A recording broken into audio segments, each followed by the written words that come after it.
Right here in a folder interview, we've got 3 camera angles, A, B, and C. And this is just Janik talking about his miniatures and how he paints them and what he loves about these miniatures. And there's a fast way to edit that inside Premiere Pro, and that is through a technique called multi-camera editing. And as you can see in each single one of these camera angles, we have Jenny clapping his hand. It's right here, and that is our synchronization point. So we go to that point where Jenny claps in his hands, and we're going to set an in point. Just press the I key on your keyboard. Then go to the next clip, camera B. Then also here, find that spot where Jenny clapped his hands, in point. Then camera C, right here, clapping his hands, set an in point. And now we can go ahead, select all these 3 clips, right-click and say Create Multi-Camera Source Sequence. These 3 clips will be added to a special kind of sequence called a multi-camera sequence. So for starters, we can give that multi-camera source a name. For example, let's go to Custom and just call that Multicam Interview. Then select how we would like to synchronize these 3 tracks. And of course, we're going to select in points because that is what we've just set right here. You can also synchronize it from a time code if your cameras support that, or you can also automatically synchronize it through the audio track. Then over here, we can choose which kind of sequence that needs to be created. Most of the time, we're just going to say automatic, which means just take the same sequence settings as your source. We've got some more organization options, and finally, the naming of the different cameras. The first one just means camera 1, 2, and 3, which is usually fine. It's okay. And as you'll see, a new sequence or multi-camera sequence has been created, and the 3 clips that are in there are now in a folder called Processed Clips. So what we can do now is just create a new normal sequence. From here, call that Interview, press OK, and within that sequence, we can drag in that multi-camera interview sequence. So there it is. So we can just handle that as a normal clip, as we would with any other clip in Premiere. And from the program monitor, what you want to do here is click on the tool icon. And from there, set the view to multi-camera. I'm going to drag this panel now a little bit more open, like so. On the left side, we have our 3 camera angles, and the right side, we have the camera angle that is live. So if I cut to a different angle, you'll see that we get a different live points. Now here comes the cool stuff. Whenever I'm going to play this clip in my timeline, I can actually now just click between these different camera angles, and you'll see that the edge around it becomes now red. And that indicates now that I'm live cutting this interview. Now Premiere does have some trouble playing this back because after all, we are working with 3 different tracks. So what I'm going to do here is change my resolution playback to 1.8 or something.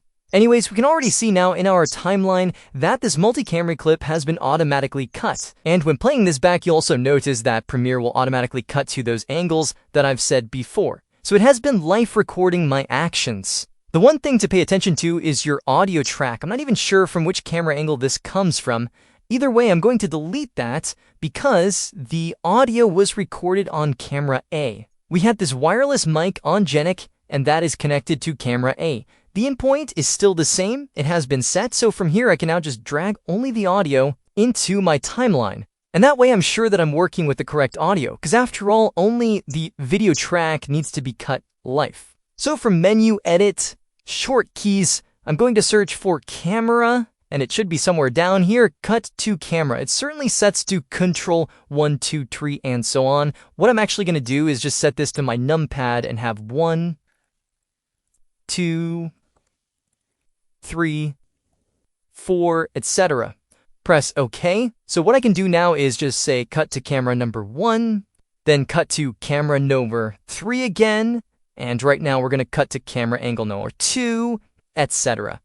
Much more fluent to edit that way. Now, if there are parts here in your edit that you want to cut away from, for example, right here, we've got a big pause. You can see that in the audio as well. Here, I'm probably asking Jana a new question. So simply I can do here is add a cut, Control K, go a bit forward in time, and ripple trim delete this part away by pressing the Q on your keyboard or whichever short key that you've set. The Q is by default, by the way. And we can't just say here in Premiere to select all of the clips, because that is going to just make more tracks of those camera angles. So here's what we're going to do. I'm going to start over by creating a new sequence, and I'm going to call this Interview Sources, and then press OK.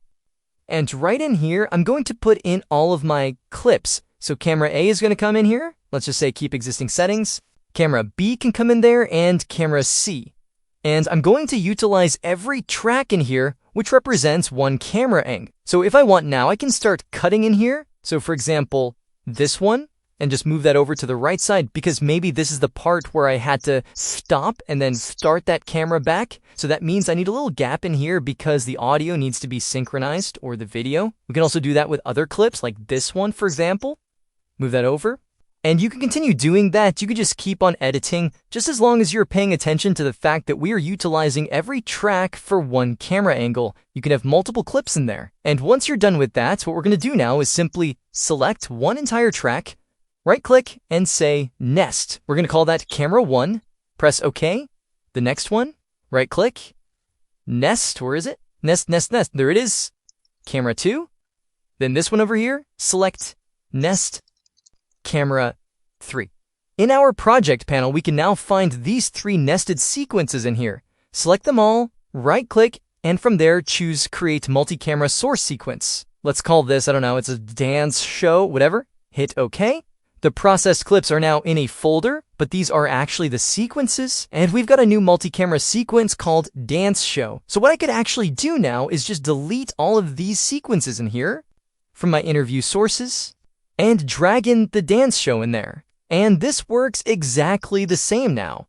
I can go ahead, play this back, and cut in real time to the different camera angle. But also, whenever that I find an error or just something needs to be edited specifically on that clip, I can always go back to my process clips right here, which are just the sequences, open up one of those camera angles, for example, camera 1, and just work in a timeline right here. I can actually move these down. Once they are in that nested sequence, it doesn't matter anymore where they are at. So I can go ahead in here and maybe add an adjustment layer to it, hit OK, drag it over the entire thing, and maybe I want to use that to add a specific effect to. Let's go back for black and whites, and when I now go back to my interview sources, you'll see that that clip here appears in black and white and not the others.